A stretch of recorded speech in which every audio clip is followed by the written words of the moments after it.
공간에서 두 개의 공이 만날 때를 한번 생각해 볼게요. 내가 지금 양손에 풍선을 들고 있는데, 자, 서로 접근하면 가운데에 눌려서 납작해지잖아요. 근데 우리가 이렇게 생각하지 말고, 파란색이 빨간색 안에 들어가고, 빨간색은 파란색 안으로 모양을 유지한 채, 자, 공 모양을 유지한 채 그대로 겹친다고 한번 생각해 볼게요. 그러면 이 모습을 위에서 아래로, 바닥으로 그림자를 보면 어떻게 될까요? 위에서 아래로 내려다본 그림자를 보면, 자, 이 두 개의 공이 바닥에서는 원으로 보이고, 중간에서 납작해진 부분은 두 원이 만나서 생기는 공통현으로 보이는 거죠. 이게 이제 완전히 구형이라고 생각해 볼게요. 그리고 얘네들이 서로서로 다 겹쳐 있어요. 서로서로 이렇게 완전히 안에, 자, 이렇게 서로서로 안에 서로 들어가 있는 거예요. 그러면 이 그림을 보면, 이 모양을 보면 세 개의 공이 공간에서 동시에 만나는 점이 두 개가 있어요. 그게 어디냐면 바로 여기. 그리고 나머지 한 점은 이 반대쪽 밑에 있는 거죠. 그죠? 그러면 이것도 우리가 역시 아까처럼 위에서 바닥으로 그림자가 생긴 모양을 한번 같이 봐볼게요. 그러면 어떻게 되냐면 이 공 세 개가 바닥에서는 원으로 보이는 거죠.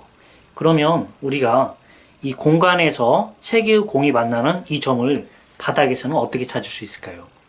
자, 그건 어떻게 찾냐면 바로 이 초록색과 파란색에 생긴 그림자, 그러니까 바닥에서는 얘네들이 다 원으로 보이죠. 그러면 자, 이 원과 이 원이 만드는 공통현, 그리고 이 원과 이 원이 만드는 공통현, 그리고 이 원과 이 원이 만드는 공통현, 세 공통현의 교점이 바로 공간에서 세 개의 공이 만나는 그 점이 되는 거죠. 그래서 우리가 번개가 어디서 쳤냐를 알아보기 위해서는, 자, 세 개의 공이 만나는 점에서 위에 있는 점을 찾으면 되고, 그 다음에 지진이 어디서 일어났는가, 진원을 찾을 때에는 세 개의 공이 만나서 생기는 이 밑에 있는 점을 찾으면 됩니다.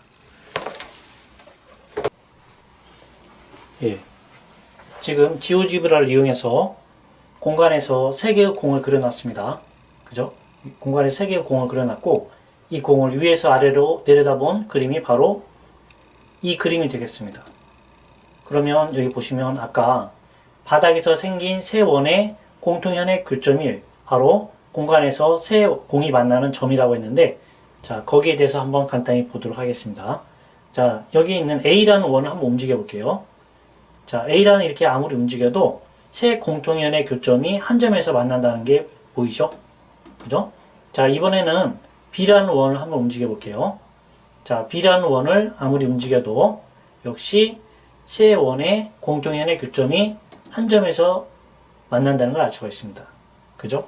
그래서 바로 이 바닥에서 세 공통현의 교점이 공간에서 세 원이 만나는 점이 되겠습니다. 자, 그러면 이걸 통해서 우리가 뭘 알 수 있냐면, 자, 보시면 여기 보면 이게 3차원이죠. 공간이고, 그 다음에 이게 2차원인데, 자, 어떤 게 더 간단한가요? 자, 오히려 공간에서의 그림이 훨씬 더 간단하죠. 자, 이 그림자를 그렸을 때 생긴 세 원의 교점을 가지고, 세 원의 공통현의 교점을 가지고, 자, 공간에서 세 공이 만나는 점을 찾는 것은 2차원에서 찾는 것은 상당히 어렵습니다. 그죠? 그래서 이 문제를 통해서 우리가 알 수 있는 것은 수학에서 항상 2차원, 자, 저차원 문제가 고차원 문제보다 간단한 것은 아니다. 그래서 오히려 고차원 문제가 저차원 문제보다 더 간단할 수 있다는 예가 되겠습니다. 그래서 오히려, 자, 저차원 문제가 복잡해 보일 때는 이거를 고차원 문제로 변환을 시켜가지고 수학자들이 문제를 푼다고 합니다.